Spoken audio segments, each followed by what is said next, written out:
bunch. I grew up in a small town in northern Ohio.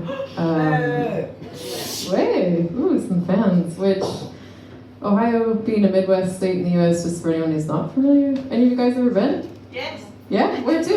Vandalia, near Dayton. I don't even know that. I feel unprepared. What were you there for? My brother lives there. Okay, that's like kind of the only reason you might find yourself in a place like Ohio. It's not a place that people from outside really go to. Like, even if you're American, nobody gets excited about going to Ohio. We've got like corn, strip malls, ex-industrial cities that are quite depressing. I mean, you guys might like it. I don't know. I'm not trying to put you off, and I also don't want to imply that you guys like don't know anything about geography, history, because that's kind of our thing. We perfected the craft of knowing nothing about the rest of the world, culture in general. That's why when I moved to the UK in 2009, I didn't even know that Wales was a country. I just saw that words on that side of the map started getting a bit confusing. I didn't know that there are two Irelands. Like, and they didn't get along. Everyone in America is Irish around in March, and none of them specify, so like it just never came up. I also assumed that people in Scotland speak English. I had a lot to learn. One of the first things I did, I got the cheapest flight from Cleveland to Glasgow. That's why I ended up in Glasgow originally, and I tried to order a coffee at a Costa, and I remember going up to the counter and I was like, "Can I have a coffee, please?" And I have no idea what the person said at all. I was just like, what? But I just realized that coffee wasn't something you can order here. It's Americano. Which I found as funny as an American, that is American for coffee for us.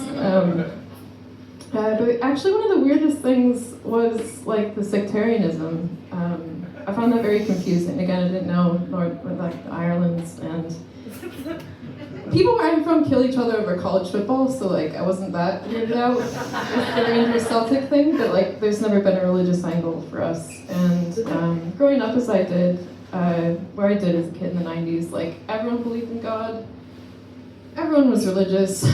Christianity was the main game in town, but my best friends growing up were Jewish, and so I felt like I had something to compare to, and I felt like I lucked out. I had 1 hour a week church, an hour of religious class, but these guys, they had to spend hours of their Saturday at temple. They had to learn a foreign language with Greek characters. They had to read books back to front. They had to deal with anti-Semitism. Their Christmas was shit. It was obvious that I'd gotten off easy. So yeah, I was raised Catholic because my mom was Catholic, but it wasn't a thing to go to Protestant churches. I would have sleepovers that ended on Sunday and get dragged to any old church. And the only thing I thought about Protestant churches was that they were really drab and shitty compared to our stately churches. And I was just these churches are poor. What's going on? I gave extra money to the collection basket. I didn't know the bad decor was an ideological choice. I'm still pretty ignorant about all kinds of stuff, to be honest, although slightly older and wiser. I don't honestly know why anyone would hate, harm, or kill anyone over minor differences, past beefs, or anything. I think we should all get along, love each other, etc. Bit of a hippie. So I think if God exists, he's definitely fucking with us. Trump is president twice, all kinds of stuff. I stopped believing in God when I was 12 or 13. Not because of any sophisticated arguments, the problem of evil. It wasn't anything like that. It was just, that was the age when I stopped believing in Santa Claus. How old were you guys? 7, 10. Shit. I knew it was weird. It was weird then, even though the internet wasn't a thing, but it was weird. It had taken me longer to accept that my parents would lie to me. I was really gullible, and it felt like a huge betrayal. The whole web of lies came undone. The Easter Bunny, the Tooth Fairy, Santa Claus, the reindeer. Like, God and Jesus were obviously next. I didn't care if the adults believed in that particular delusion. Like, all the supernatural stuff before had been untrue, so it wasn't, I just wasn't going to be convinced. I became a stickler for evidence. I'd asked for signs before. I'd questioned my faith and stuff, but like, I gave it one last chance. I was like in bed one night, 12, 13, I don't know, I was pissed off, and I was just like,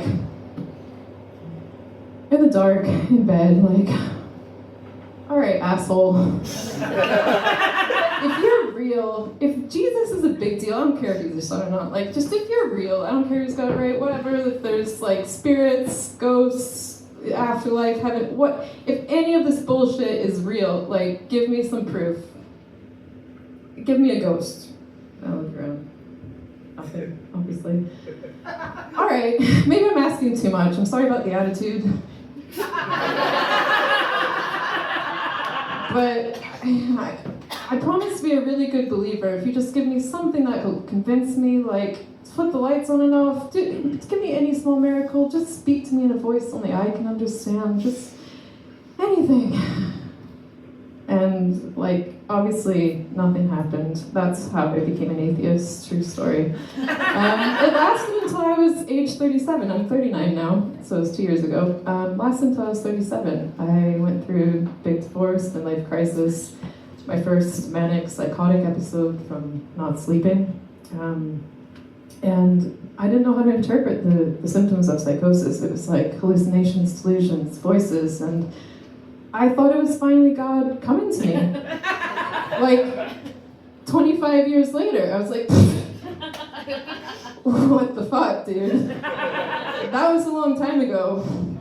You're giving me serious fuckboy energy right now. But, okay, like, all right, if you want to guide me now, if you're going to reveal my grand purpose to me, like, and now is the time, fine, I'll follow you wherever you want me to go. You want me to do stand-up comedy? Fuck it. I'm here, so thank you for helping me do the Lord's work.